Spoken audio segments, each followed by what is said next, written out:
Let him be. Let him be. That's right. Justin freaking Jerome Jefferson, first round pick coming out of LSU. All the talk when he came in. And yes, I was a little bit cooler on him in the draft because I saw him as strictly a slot receiver. But then the Vikings picked him up, and the fan base is kind of like, well, he's got to replace Diggs. Oh, he can play on the outside and he can be a deep threat. He even said so. Okay. And also, Jefferson said he could play on the outside. He's going to make teams that pass on him pay. What is he supposed to say? I can't and I won't? Really? But why can't the Vikings just cater to his strengths and let him become the best slot receiver in the NFL?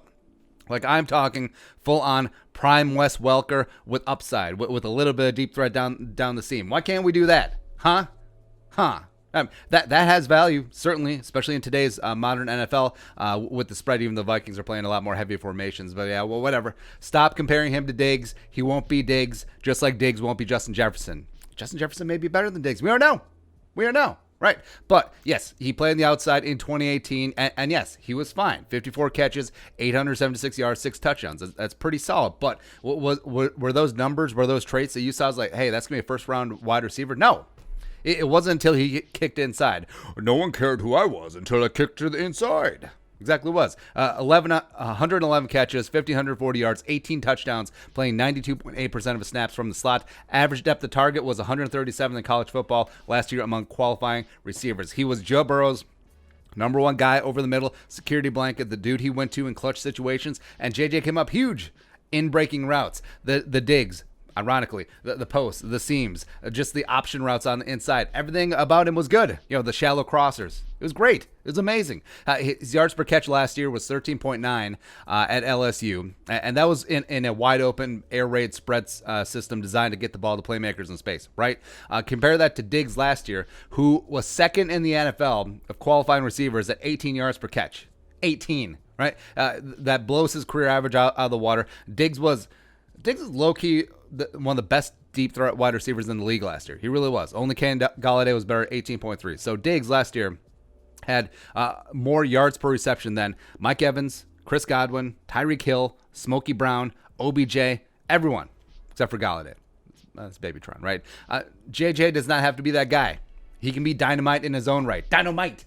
Like, even when he played on the outside, he only averaged 16.2 yards per catch, which is pretty low for an outside receiver, especially in the college spread system, right? So let him operate in the slot. Let him dominate. Let Thielen play more on the outside. Let him dominate. And being in the slot allows Jefferson to get matchups against slot receivers, which he has a size advantage, helps him get off a press. Plus, putting him in motion will do that as well. I think the Vikings should heavily utilize that. LSU put Jefferson in motion 38% of the time last year, and you saw the results. He got free releases all the time, and he made defenses pay. All right, so let him become Kirk Cousins' BFF security blanket over the middle. Let Adam Thielen be that moonshot deep threat wide receiver that we've seen him be previously in his career. A lot of in-cutting routes for Justin Jefferson. Like, he's amazing at just sitting down in the middle of the field, finding that dead space in the zone, right behind the linebackers, right in front of the safeties, getting away from the cornerbacks, and just churning out some yards after catch. He's great. Right. You do not have to make him into Henry Ruggs III, a burner on the outside. You do not have to turn him into the physical, getting off a press CeeDee Lamb. You don't have to turn him into Jalen Reagor, the dynamic threat on the outside, because he's not. He is Justin Jefferson. Or you don't have to have him replace Diggs because he's not gonna. Right. Let him sit in the slot. Rack up 100 targets this year, come down with 70 catches, 900 yards, 6 touchdowns, have a monster rookie year, and then eventually emerge and become one of the best slot receivers in the NFL. What is wrong with that? Like, why is that so? Like, do we discount late career Larry Fitzgerald because he primarily plays from the slot? No. Do we discount Marcus Colston because he played his entire career as a big slot? No. Do we discount Wes Welker for what he did and he's not a borderline Hall of Famer because he played from the slot? No. So why can't we just let Jefferson be what he be? Right? He doesn't play on the outside much. Who cares? Right? And again, I was a little bit cool on Jefferson because I thought he was strictly a slot receiver. How would that match up with Thielen? But now, as the plan's starting to come together, have Adam Thielen play a lot more on the outside because he didn't play in the slot because he's strictly a slot receiver. He played in the slot a lot because Diggs is a dominant outside receiver, not because Thielen is inept at the outside either. So put 19 outside again, put Justin Jefferson inside, and let him develop into the best damn slot receiver in the league. He certainly can be.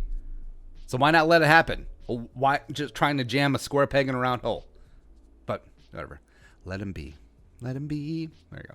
There we go. Thoughts? Justin Jefferson slot. Let us know in the comment section below. Subscribe for daily Vikings takes. You want to support the work? Fire it up today. Let's go. Pull some of the Venmo. Plus, give us a follow on social media as well. But until next time, Skol, production value.